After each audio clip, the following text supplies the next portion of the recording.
On the outskirts of Lima, Peru, bodies emerge from the sand. Their wounds are horrific. This person died a very violent death. These skeletons may revolutionize our understanding of one of the pivotal events of world history. The Spanish conquest of the Inca. For 500 years, we have had to rely on chronicles written by the Spanish conquistadors to understand what happened. Those chronicles tell us how in 1532, Francisco Pizarro arrived at the frontiers of the Inca Empire with fewer than 200 men. Ever since, historians have puzzled at the events that followed. As Inca messengers spread news of the tiny invasion around the empire, why didn't the huge Inca armies mobilize? How could a handful of Spanish adventurers bring the greatest indigenous civilization of South America to its knees? Was it the vast superiority of the Spanish weapons? Was it European diseases to which the Inca had no resistance? Or was it something else? These skeletons may hold the answers. For the first time, science can open a window on the real events of the conquest of Peru. The discoveries are amazing. I think we're looking at the first gunshot wound in the New World. A story of the conquest never told before. A story of secret alliances and betrayal. A great cover-up that took place in the 16th century. The story of the Great Inca Rebellion, right now on Nova.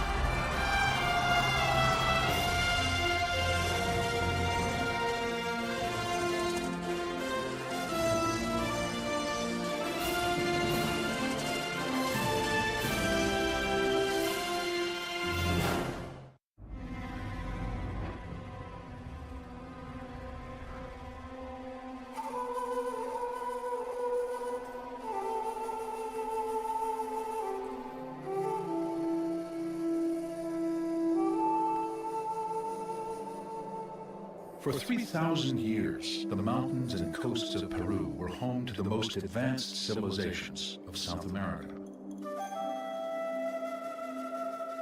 The Inca Empire was the last of many to rise and fall in Peru, but it was the greatest. The Inca were the Romans of the New World. Incomparable builders and engineers, they created Machu Picchu, the most sophisticated road system of the Americas, and countless masterpieces of gold. But their real genius was for conquest. In the 15th century, they used it to conquer the entire Andean region. The ghosts of that fierce Inca empire still haunt Peru's modern capital, Lima.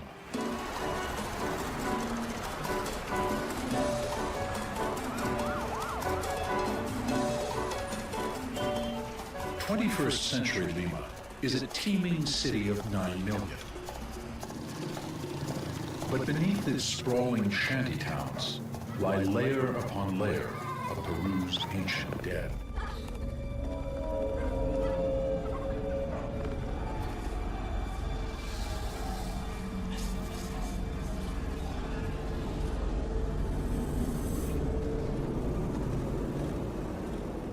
For over 20 years, Peruvian archaeologist and National Geographic grantee Guillermo Koch has been working to unravel the mysteries of these Indian grave sites. Nobody knows more about the ancient burials of Lima. Límpialo con la brocha nomás, eso es lo que hay que limpiar con la brocha. Con la escobilla, con esa.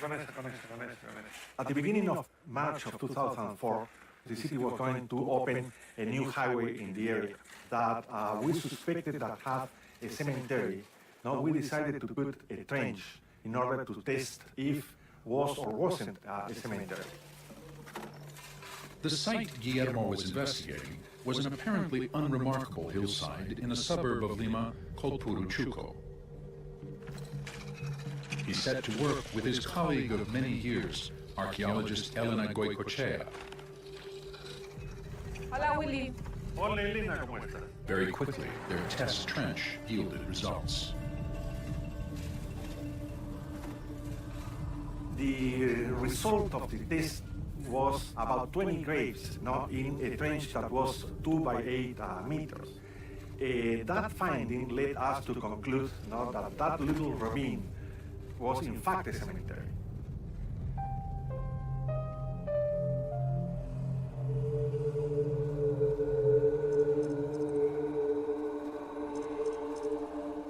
At first, the Puruchuco graveyard seemed very similar to others Willie and Elena had excavated. Bodies were buried at regular intervals in a crouched sitting position facing the rising sun. This is the classic pattern of Inca burials.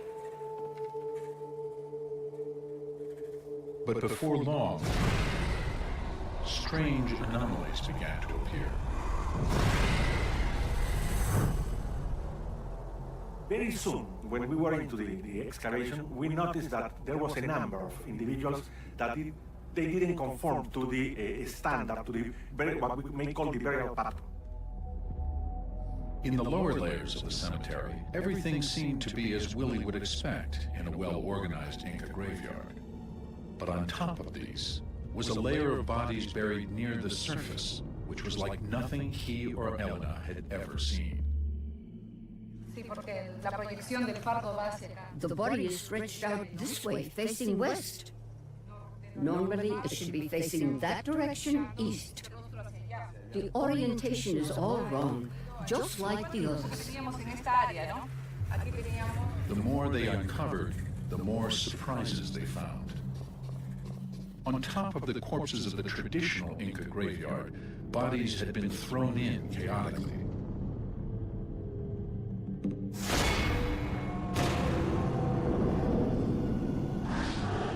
Instead of the usual careful wrapping of the body with cotton stuffing and woolen fabrics, these had been hastily wrapped in simple cloths called telas. They were stretched on their side or back, some faced up, some to the west. None were crouched and facing east in the traditional Inca way.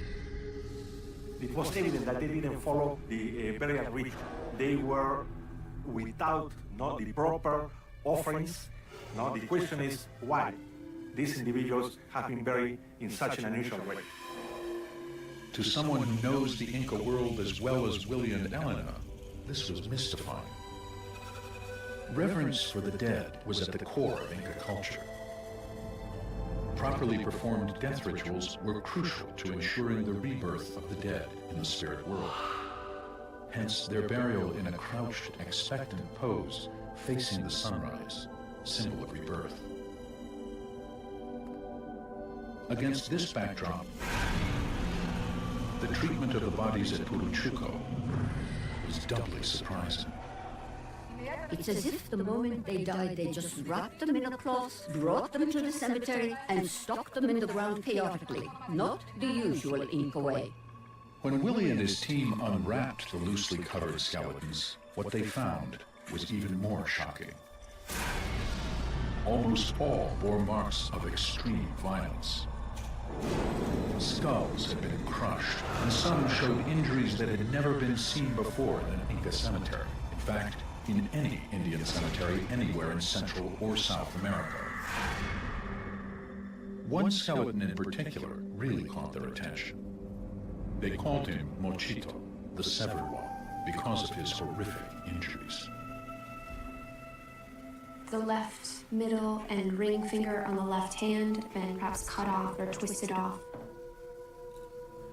He's clearly received some sort of blow to the face, a perimortem fracture to the left first rib, a pretty bad break to the proximal femur.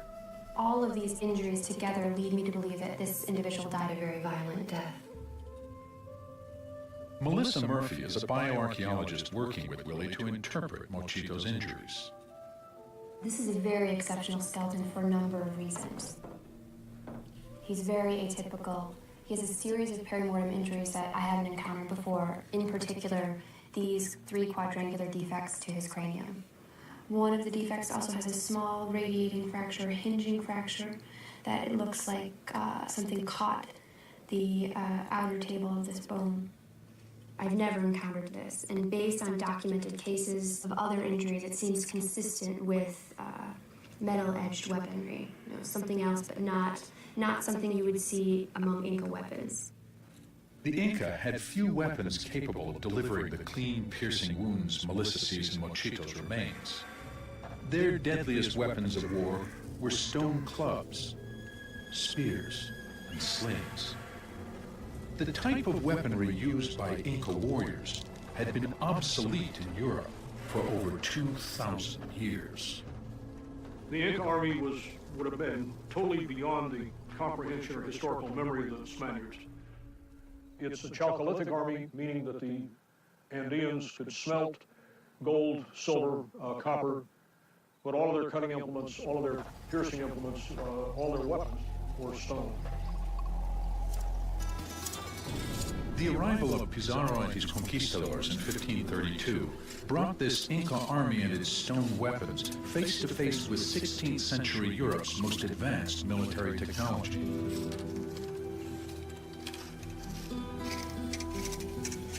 It was only 40 years since Christopher Columbus had claimed his first discoveries in the New World for Spain. Since then, indigenous populations of the Americas had been overwhelmed by the relentless Spanish expansion. One reason for that was that the Spanish brought with them 2 things the Indians had never seen before. The Spanish had enormous advantages of mobility. Their horse was perhaps the second largest advantage they had. The greatest advantage was their possession of steel weapons. The strange wounds on the top of Mochito's skull made Willie and his team think of stab wounds delivered from horseback. Could the bodies in the graveyard be victims of Pizarro's conquistadors? If so, they would be the first ever found.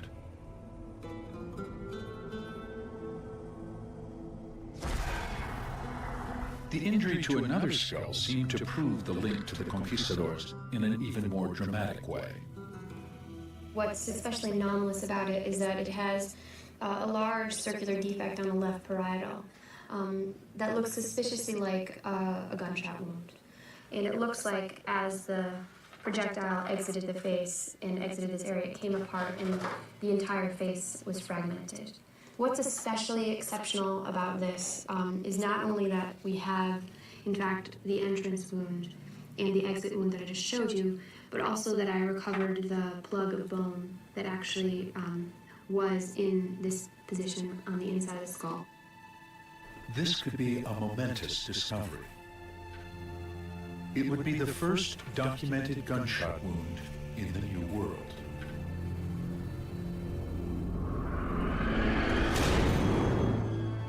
The primitive but deadly 16th century guns called arquebuses were just one of the many terrifying novelties the Spanish brought with them to South America. The Spanish arquebuses of the conquest were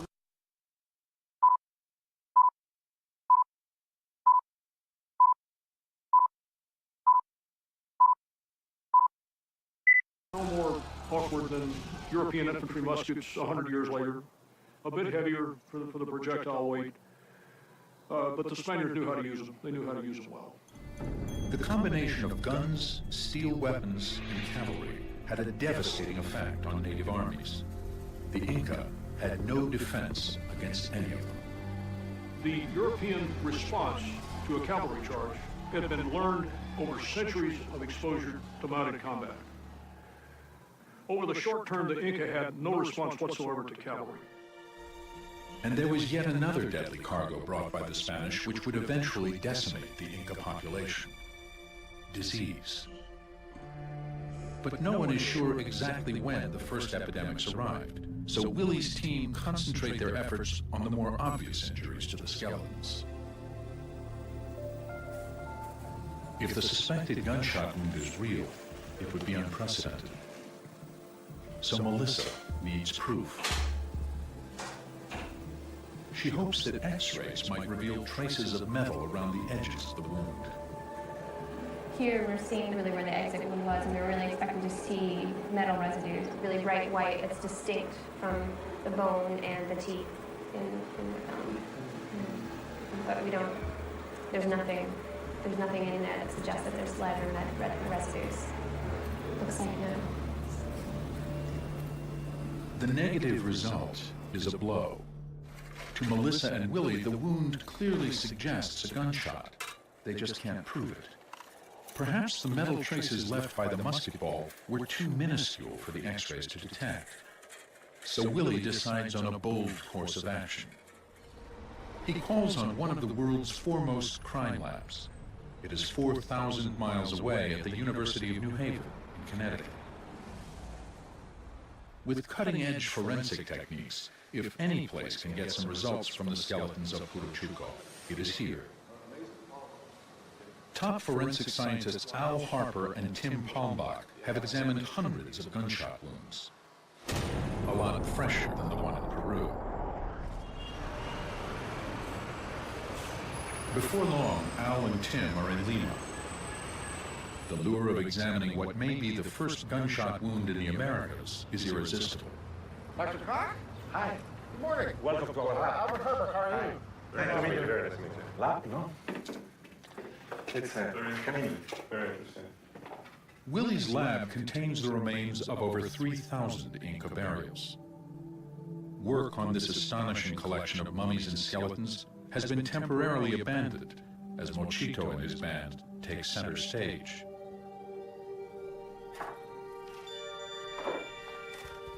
Al and Tim immediately focus on what Melissa thought might be the gunshot wound.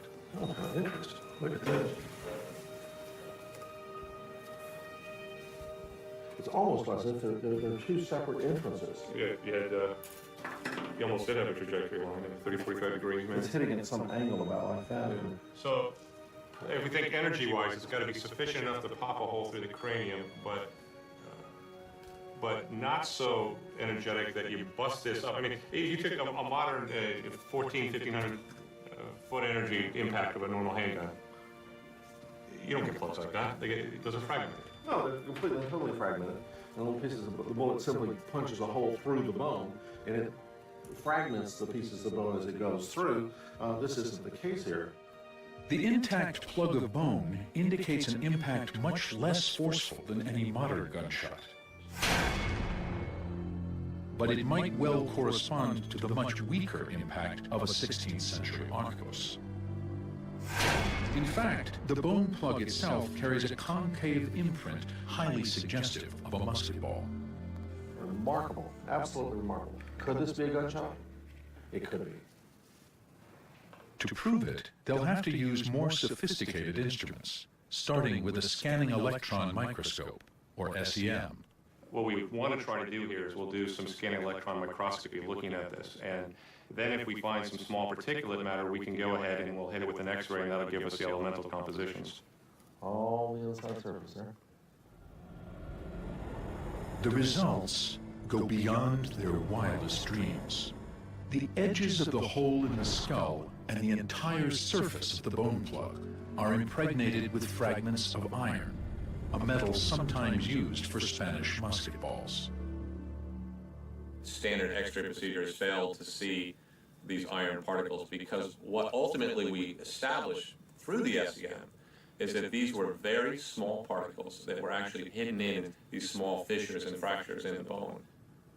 Now Tim and Al have an image of what probably happened.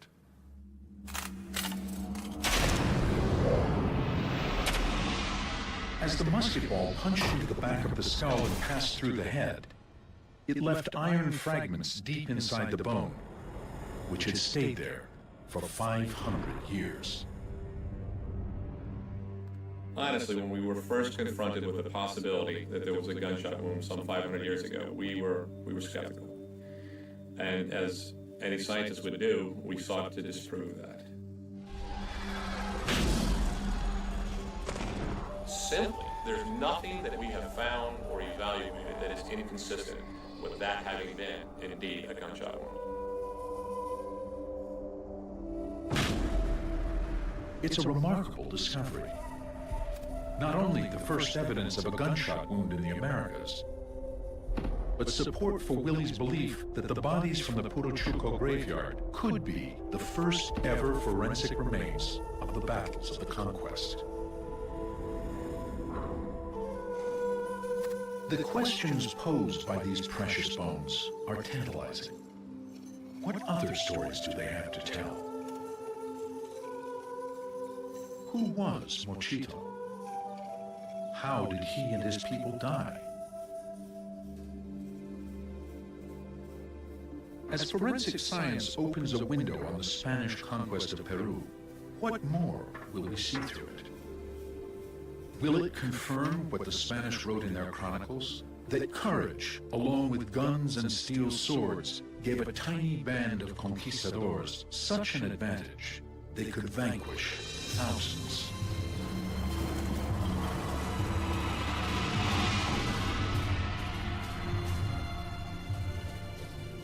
Spanish chronicles of the conquest underplay one critical fact.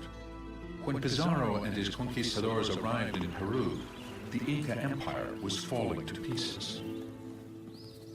It had been formed only 100 years earlier, when the Inca had spread out from their capital at Cusco to overwhelm the many different Indian chiefdoms of the region.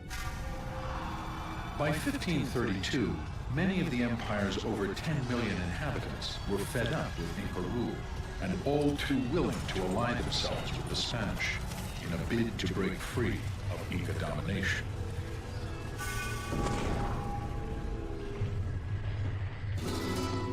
For the newly arrived Spanish, this was a great stroke of luck. Even with their huge technological advantages, they were hardly a formidable fighting force. It's a mistake to think of the conquistadors as soldiers. They were not soldiers in the contemporary Spanish sense, let alone the modern American sense. They were adventurers. They were absolutely ruthless, but they weren't soldiers. Many of the conquistadors were illiterate, including Francisco Pizarro himself. From peasant stock in rural Spain, most were men of action, not letters. The task of telling the story of the conquest largely fell to scribes and chroniclers. Over the years, a sort of official version of what happened was composed. Historians and archaeologists have long suspected that in the process, facts were altered and some conveniently forgotten. The chronicles tried to justify the conquest, and in order to magnify the glory of the Spaniards, they exaggerate. The chronicles go to great lengths to paint a dramatic portrait of Spanish hardships and heroism, but largely ignore the help given them by their Indian allies. They recount a series of dramatic confrontations in which Pizarro's tiny band confront vast Inca armies and against all odds triumph. The most remarkable of these takes place only weeks after the Spanish arrive. At Cajamarca, in northern Peru, they come upon the troops of the Inca king Atahualpa, who are celebrating a successful military campaign. The Inca are not prepared for battle. The Spanish take them by surprise and massacre them.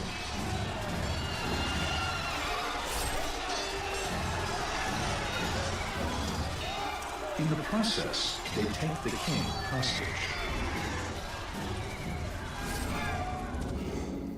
Pizarro demands a huge ransom of gold for Atahualpa. Once it is paid, he executes him anyway. With the Inca world in shock, Pizarro pushes on to the capital, Cusco, which quickly falls to the Spanish. Within a matter of months, the Inca Empire is theirs. It takes 4 years for armed Inca resistance to materialize. In 1536, Inca armies mobilize and throw themselves at the conquistadors both in Cusco and the newly founded Spanish city of Lima. The Great Inca Rebellion has begun. According to the chronicles, on August 10th, 1536, Francisco Pizarro is in Lima. He watches in terror as a vast Indian army sweeps across the coastal plain. God save us from the fury of the Indians, is all he can say. It was during the siege of Lima that followed that Mochito and his people probably lost their lives.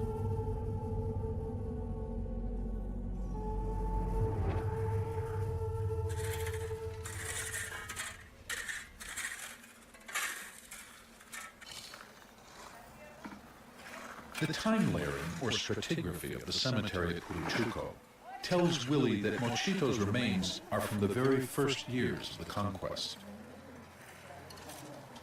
The only event that could explain the injuries and the stratigraphic position of this was the siege of Lima. In August 1536, the city of Lima is only 18 months old. Its few adobe houses are arranged in a grid system around a central square. According to the chronicles, on the day of the battle, a vast army led by the great Inca general Quiso Yupanqui closes in on Lima. They estimate it in the tens of thousands. Quiso is carried on a litter surrounded by his captains. Pizarro has only a few hundred troops. With the odds stacked against him, he decides to gamble everything on one desperate cavalry charge. The Spanish always try to kill leaders first because they know this devastates enemy morale. So the cavalry hacks its way through the Inca troops towards Quiso and his captains. In front of the Spanish charge, the captains fall back, exposing Quiso. He is killed in an instant. The Inca army retreats in disarray.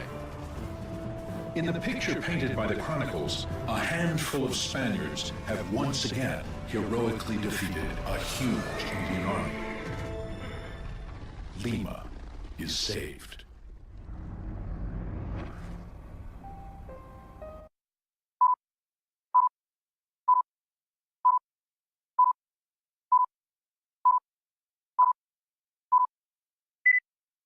But is that really what happened?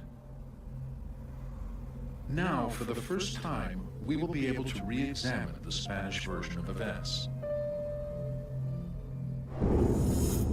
Willie and Elena believe Mochito and his people were part of the Inca force that confronted Pizarro on that fateful day in August 1536.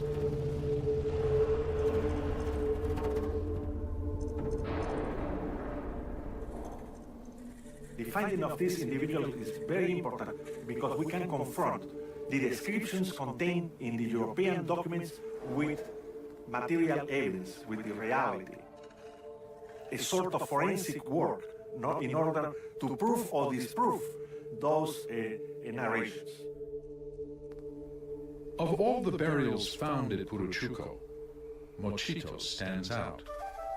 His head had been wrapped in blue cloth. He was in the center of the cemetery.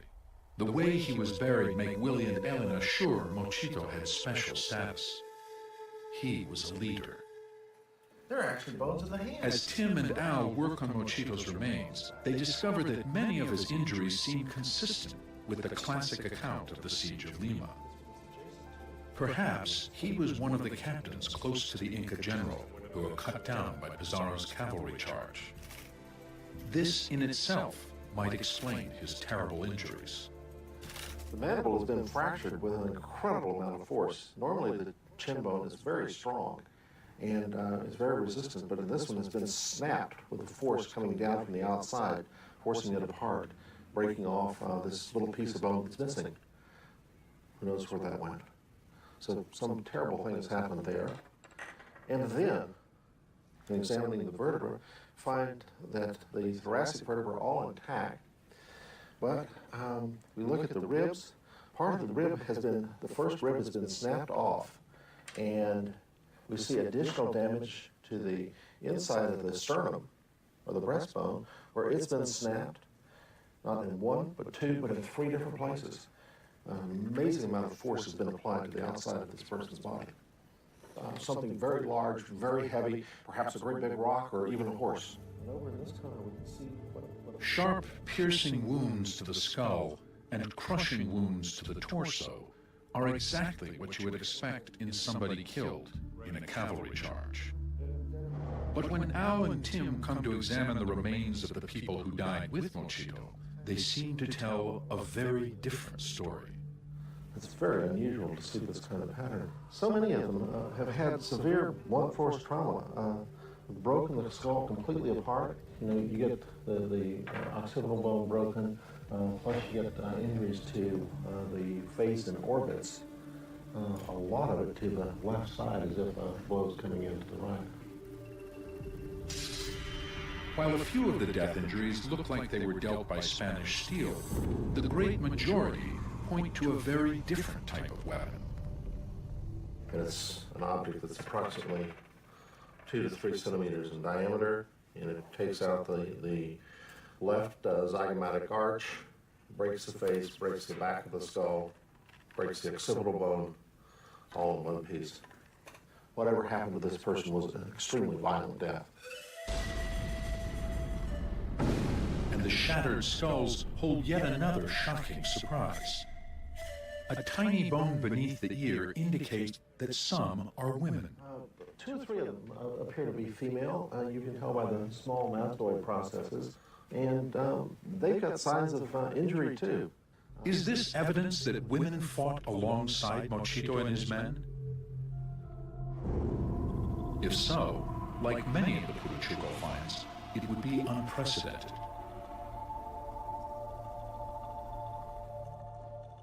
To look for the weapons that could have caused these blunt force skull injuries, Al and Tim head for the Gold Museum of Lima. It has the largest collection of historic weapons in Peru, both Spanish and Inca. The steel weapons of the Spanish would produce either sharp, piercing injuries or crushing injuries with clean edges. They would not create the sort of blunt force traumas Al and Tim have been examining. What sort of weapon could have created those?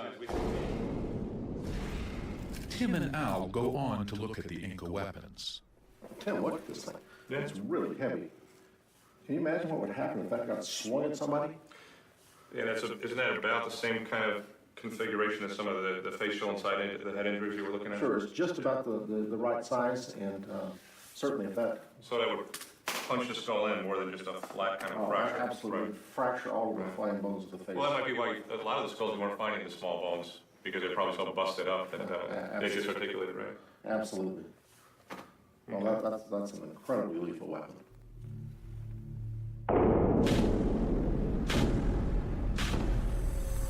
The possibility that the Indians found in the Puruchuco cemetery were killed by stone clubs points to a stunning conclusion. Most were killed not by the Spanish, but by other Indians.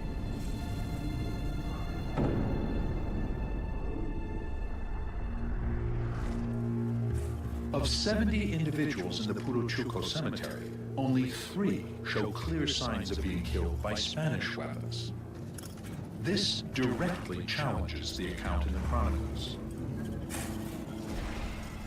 So what really happened at the siege of Lima? Willie knows that to get to the bottom of this mystery, he needs the collaboration of other disciplines. Not just forensic scientists, but historians too.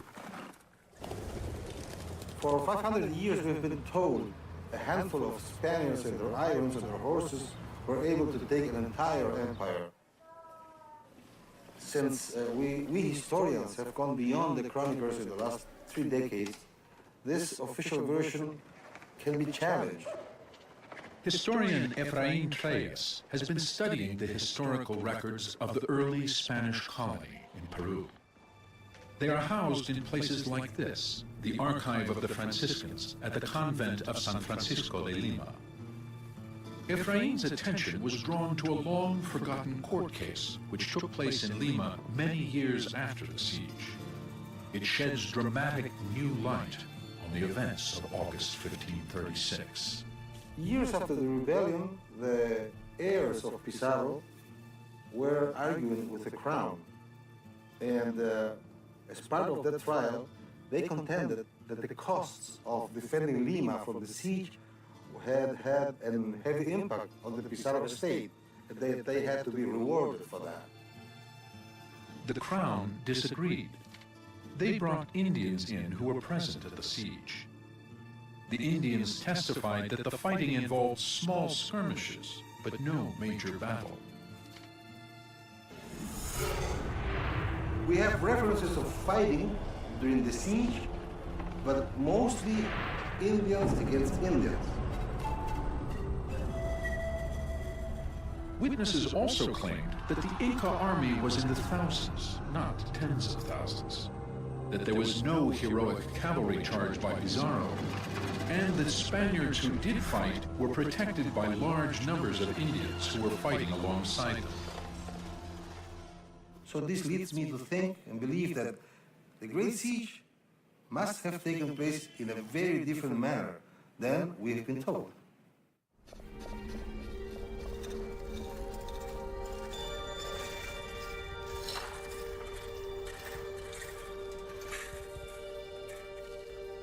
Willie's discovery that most of Mochito's warriors were killed by other Indians supports the version of events that emerged at the trial. It also provides the first scientific evidence for what historians had long suspected but could never prove: that the role of the Indian allies, consistently downplayed by the chronicles, was critical to the success of the conquest. It's very clear when you look at the way the conquest went down that Pizarro's allies were very important to his ultimate victory. Not simply in the fighting line, but for logistical support, they were enormously important. It's very clear that their role in the conquest has been minimized. No one has found more proof of the importance of Indian allies to the Spanish than Maria Rostrovsky. At 91, she is probably the most respected living historian of the Andes. The Spanish were massively supported by their Indian allies. This fact, overlooked by the chronicles, completely changes our vision of the conquest. Without it, the story is absurd. Maria has discovered documents that reveal the true story of the Siege of Lima. Found in the archives of the Indies in Seville, Spain, they show that Pizarro's survival at Lima depended not on military prowess, but on an alliance with a powerful chieftain in the mountain province of Huaraz.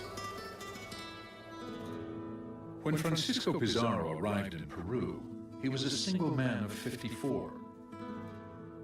Eager to create an alliance with him, the nobility of Huaraz offered him a young girl as wife. She was called Quispecisa, and she became Pizarro's concubine after baptism. It's a curious fact that the Spanish had all the relations they wanted with Andean women, but only after they were baptized. Pizarro's young concubine, Quispecisa, is with him in Lima when the Indian armies lay siege to the city in August 1536. She is at the center of what really happens at the siege of Lima. As the small Inca army approaches Lima, Pizarro does indeed send out a cavalry charge to fend it off. They follow the Inca warriors into a dry riverbed outside the city, where the Spanish horses start to break their ankles on the huge stones. Having achieved nothing, the cavalry retreats. Soon after, the Inca army once again advances on the city. el ejército inca entraba en las calles de la ciudad. And the Inca army was actually entering the streets of Lima when suddenly they retreated. And the Spanish said, how stupid. They walk away when they are on our doorstep? What had happened? I found in the archive of the Indies a document saying that Pizarro's young concubine sent runners with messages to her mother in Huaylas asking for help. She asked for an army, and her mother sent her one. Quispe Sisa's mother was a chief in her own right. As soon as she received news that her daughter was surrounded in Lima, she dispatched a large army to relieve the city. Lima was saved not by conquistador heroics, but by the arrival of the army sent by the mother of Pizarro's young concubine. As the Indians from Huaylas descend on Lima, the Inca army sees that its situation is suddenly hopeless. The balance has tipped in favor of the Spanish. The Inca army retreats in disarray. They are pursued by a few Spaniards, accompanied and protected by large groups of warriors from Huaylas. The fighting of the siege of Lima takes place in small skirmishes around the city. It was probably in one such skirmish that Mochito and his people met their deaths at the hands of the Spaniards and their Indian allies.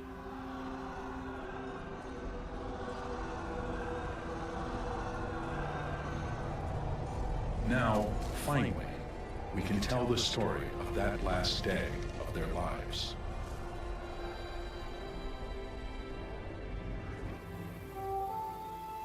We don't know Mochito's real name, but from the way he was buried, we know he was a leader, and he was young. These clavicles, they aren't fused yet, so that's going to be put them around somewhere in the range of 20s, in the early 20s, late teens, maybe 18 to 22. Typically, he would have had at least one wife and children. He may have known nothing of the upcoming battle until Inca emissaries came to Puruchuco demanding his support for their fight against the Spanish.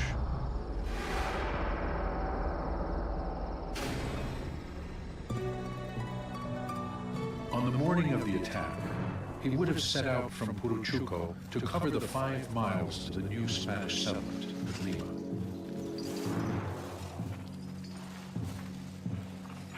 He and his fellow warriors would have been armed with the traditional Inca weapons, stone clubs, bolas, and spears. They were accompanied by their women, not as warriors, but probably as carriers of food and water for the day's fighting. Don't forget that the viruses might have already arrived and decimated the indigenous population. Since they had lost so many warriors, it was probably women who carried the supplies. Mochito and his people were part of the Inca army that tried to enter Lima and was forced to retreat by the arrival of the army from Huaylas.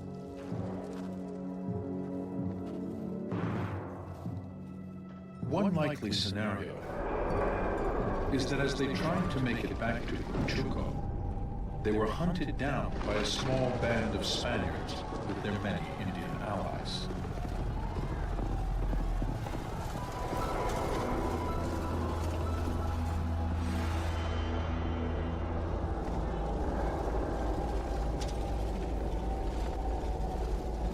Mochito's people were clearly outnumbered.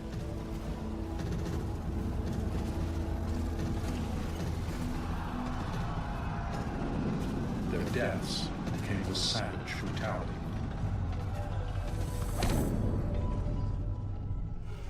So this is another individual who has a series of blunt force injuries, perimortem injuries to the left side of the cranium. One warrior was killed like no other, shot in the head by a Spanish arquebus. The first recorded gunshot victim in the New World.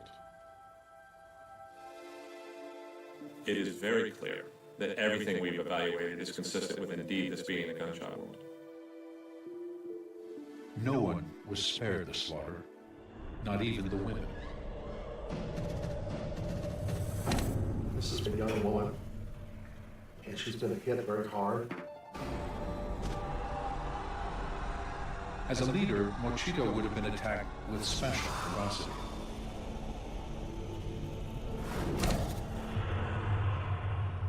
He's missing his face, and there were no facial fragments recovered.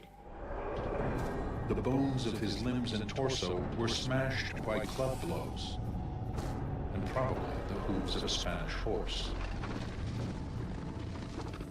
That damage extends all the way up to the first rib, which has also been snapped. If he was not dead already, the 3 puncture wounds to his head would certainly have killed him.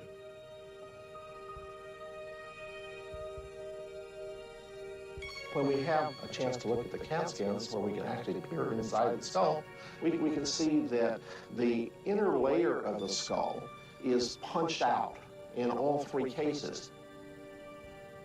That much force pushing into the skull would have caused death.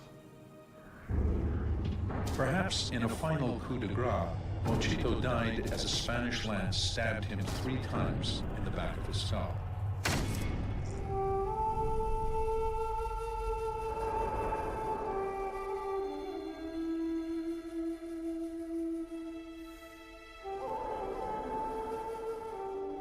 Sometime later, the people of Purochuco came to gather their dead.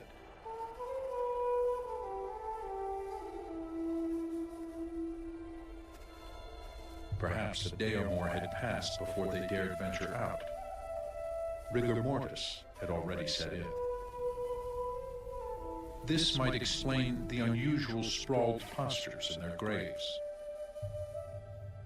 With war parties still in the area, there was no time for proper death rituals. Mochito and the people who died with him were hastily buried in their clan cemetery.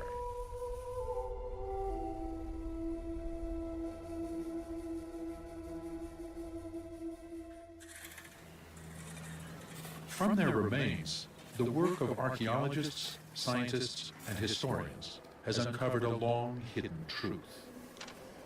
The conquest of Peru was a matter of Indians fighting Indians. Indians took Cusco. Indians defended Cusco. Indians attacked Lima. Indians defended Lima. Now we have solid evidence. Why was the massive participation of Indian armies in the Spanish conquest of Peru left out of the chronicles? Very straightforward. The Spanish were indebted to their allies. They didn't want to remember their debts. To gain their support, the conquistadors promised their Indian allies the independence and influence they had been denied by the Inca. After the conquest, the promises were all conveniently forgotten. There has been a political interest to erase from the historical landscape all the indigenous elements that helped Pizarro.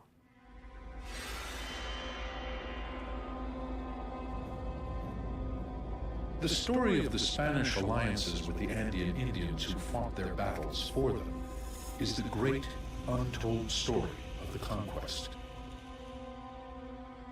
By a strange twist of fate, it is their victims, Mochito and the people who died with him at the siege of Lima, whose bones have borne witness to this long-forgotten truth.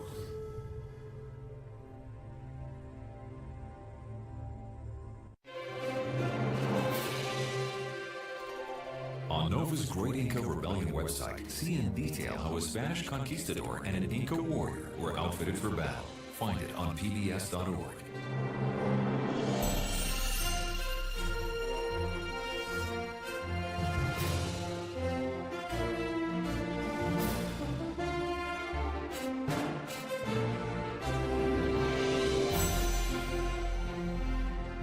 Educators and other educational institutions can order this or other NOVA programs for $19.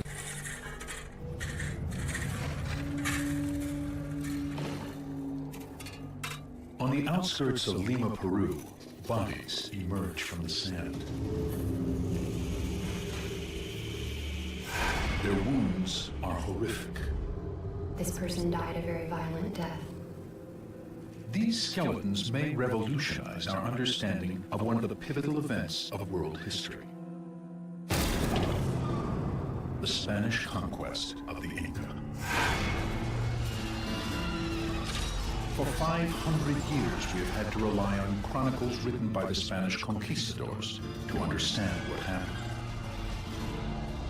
Those chronicles tell us how in 1532, Francisco Pizarro arrived at the frontiers of the Inca Empire with fewer than 200 men.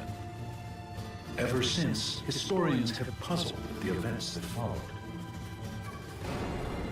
As Inca messengers spread news of the tiny invasion around the empire, why didn't the huge Inca armies mobilize? How could a handful of Spanish adventurers bring the greatest indigenous civilization of South America to its knees? Was it the vast superiority of the Spanish weapons? Was it European diseases to which the Inca had no resistance? Or was it something else? These skeletons may hold the answers. For the first time, science can open a window on the real events of the conquest of Peru. The discoveries are amazing. I think we're looking at the first gunshot wound in the New World. A story of the conquest never told before. A story of secret alliances and betrayal. A great cover-up that took place in the 16th century. The story of the Great Inca Rebellion, right now on Nova.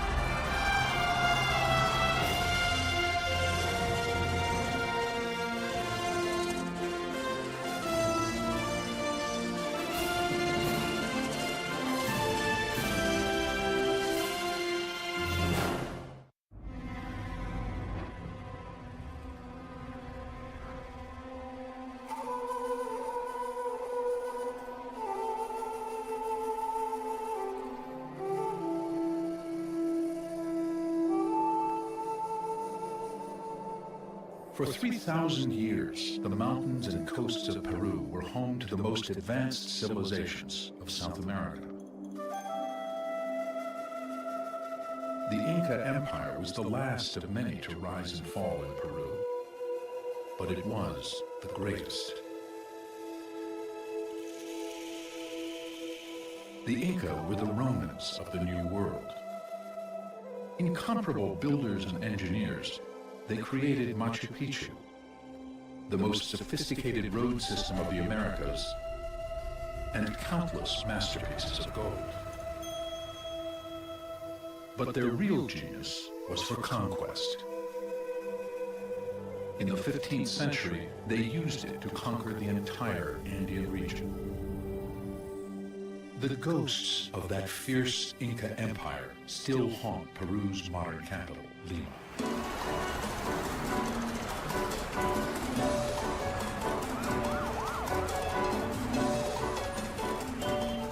21st century Lima is a teeming city of 9 million.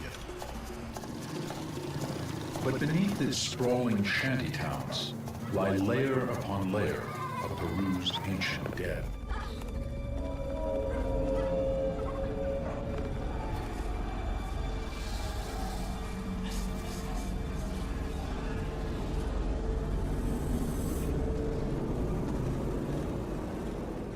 For over 20 years, Peruvian archaeologist and National Geographic grantee Guillermo Carr has been working to unravel the mysteries of these Indian grave sites.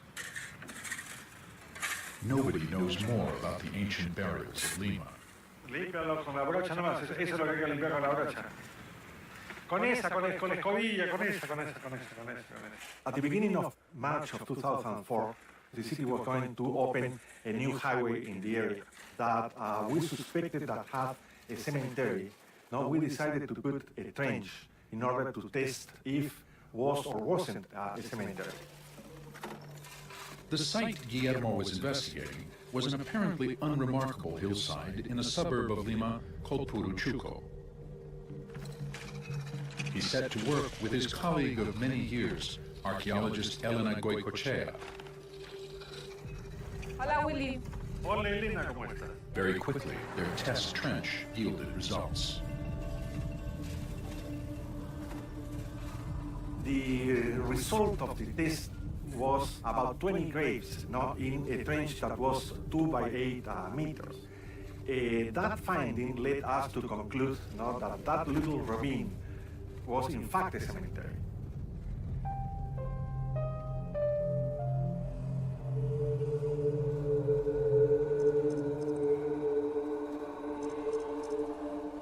At first, the Puruchuco graveyard seemed very similar to others Willie and Elena had excavated.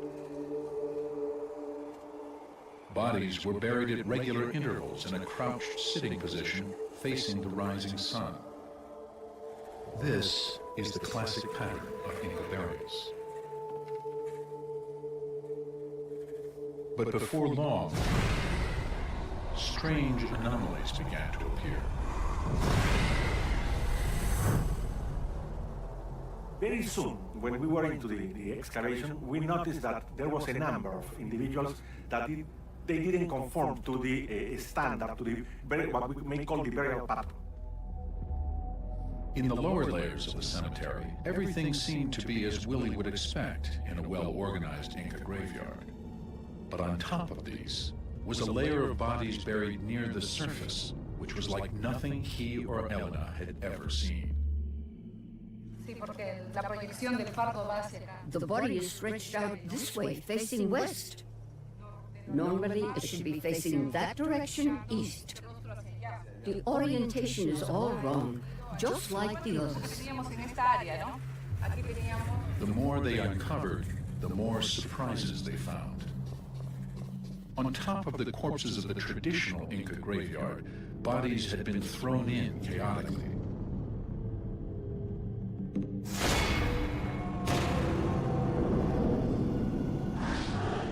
Instead of the usual careful wrapping of the body with cotton stuffing and woolen fabrics, these had been hastily wrapped in simple cloths called telas. They were stretched on their side or back, some faced up, some to the west. None were crouched and facing east in the traditional Inca way. It was evident that they didn't follow the burial rite. They were without the proper offerings. The question is why these individuals have been buried in such an unusual way. To someone who knows the Inca world as well as Willie and Elena, this was mystifying. Reverence for the dead was at the core of Inca culture. Properly performed death rituals were crucial to ensuring the rebirth of the dead in the spirit world. Hence, their burial in a crouched, expectant pose facing the sunrise, symbol of rebirth. Against this backdrop, the treatment of the bodies at Puruchuco was doubly surprising. It's as if the moment they died, they just wrapped them in a cloth, brought them to the cemetery, and stuck them in the ground chaotically, not the usual Inca way. When Willie and his team unwrapped the loosely covered skeletons, what they found was even more shocking. Almost all bore marks of extreme violence. Skulls had been crushed, and some showed injuries that had never been seen before in an Inca cemetery. In fact, in any Indian cemetery anywhere in Central or South America. One skeleton in particular really caught their attention. They called him Mochito, the severed one, because of his horrific injuries. The left, middle, and ring finger on the left hand have been perhaps cut off or twisted off. He's clearly received some sort of blow to the face, a perimortem fracture to the left first rib, a pretty bad break to the proximal femur. All of these injuries together lead me to believe that this individual died a very violent death.